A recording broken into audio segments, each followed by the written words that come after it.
सहारा जंगल में सारे पंछी बहुत डरे हुए हैं क्योंकि जंगल में बहुत बड़ा तूफान आने वाला है। सारे पंछी परेशान होकर खड़े हुए थे। उन्हें डर था कि अगर बड़ी बारिश होगी तो सब पंछी के घोंसले तबाह हो जाएंगे। दोस्तों, हम सब पर बहुत बड़ी एक विपदा आन पड़ी है। हमारे मौसम के जानकार पक्षियों ने यह सूचना दी है कि 2 से 3 दिन में बारिश के साथ साथ बहुत बड़ा तूफान आने वाला है। आप सबको जल्द से जल्द घोंसले पक्के करने होंगे। सब पंछी डर के मारे एक दूसरे की तरफ देख रहे थे।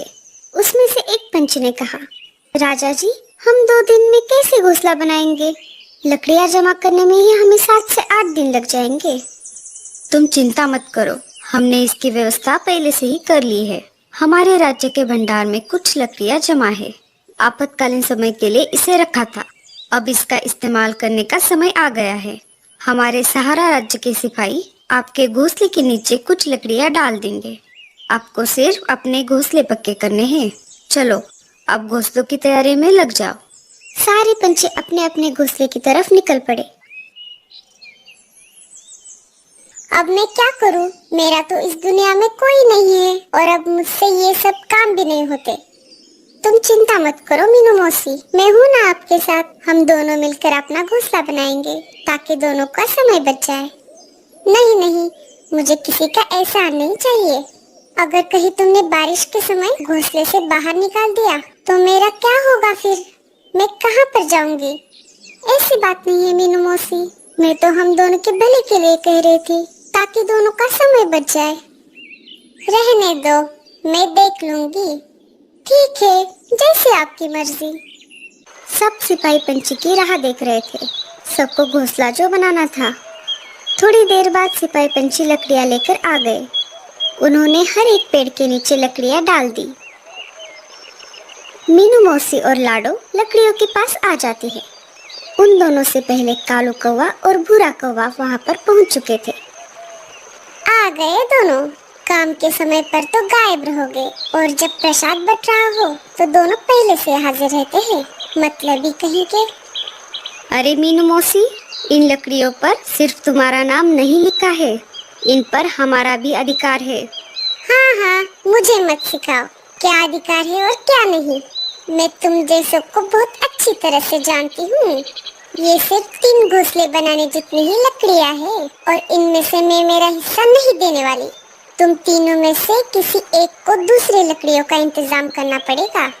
मीनू मौसी, ये समय झगड़ा करने का नहीं है। ऐसी स्थिति में हमें समझौते से काम लेना पड़ेगा। मैं नहीं करने वाली समझौता। समझौता करना है तो आपस में करो।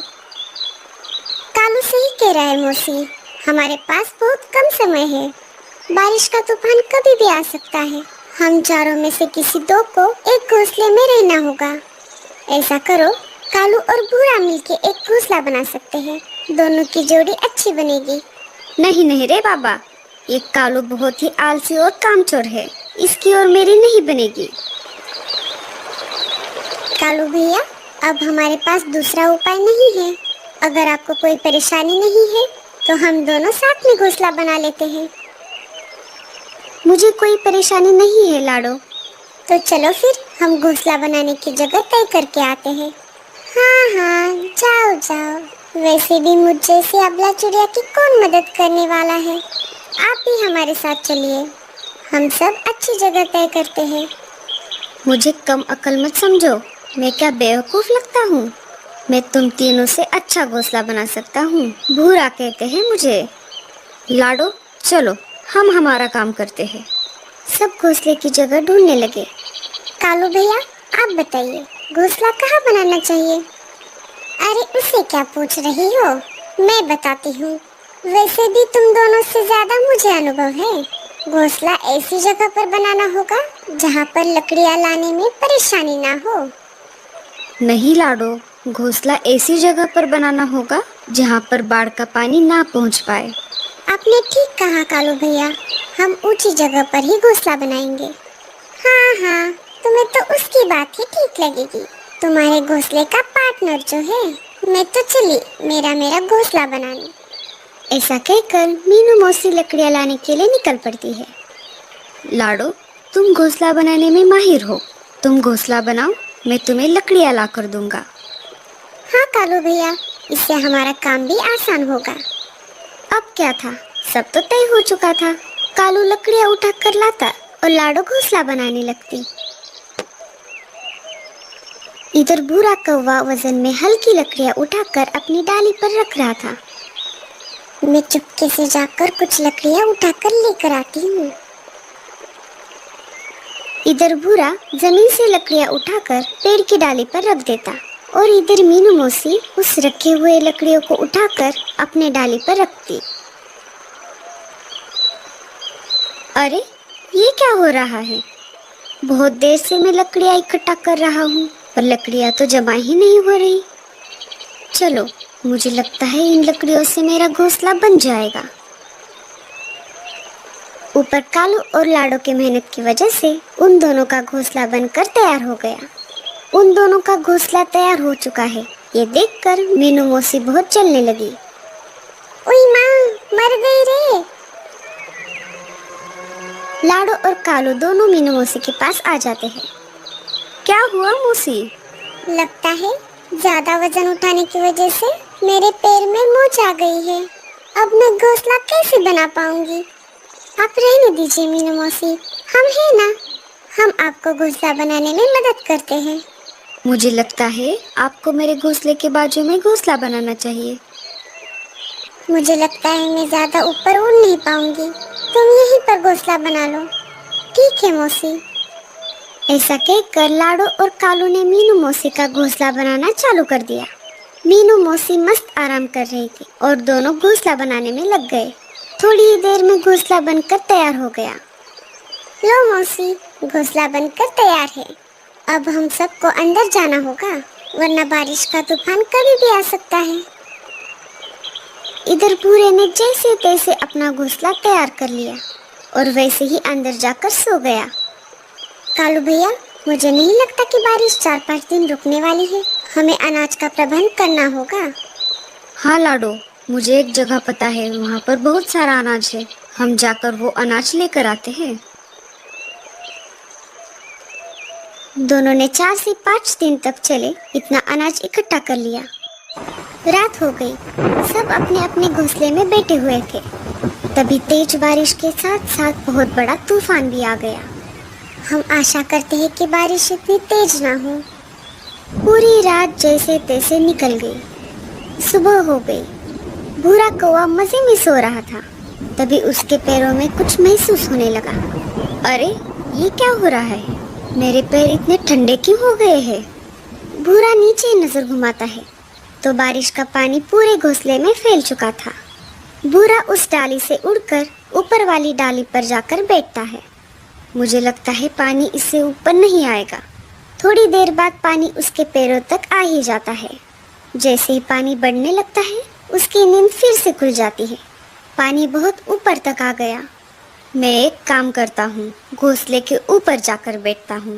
भूरा घोंसले से निकलकर बाहर आ ही रहा था, तभी उसका घोंसला बाढ़ के पानी में बह जाता है। वो मीनू मौसी के घोंसले के पास आ जाता है।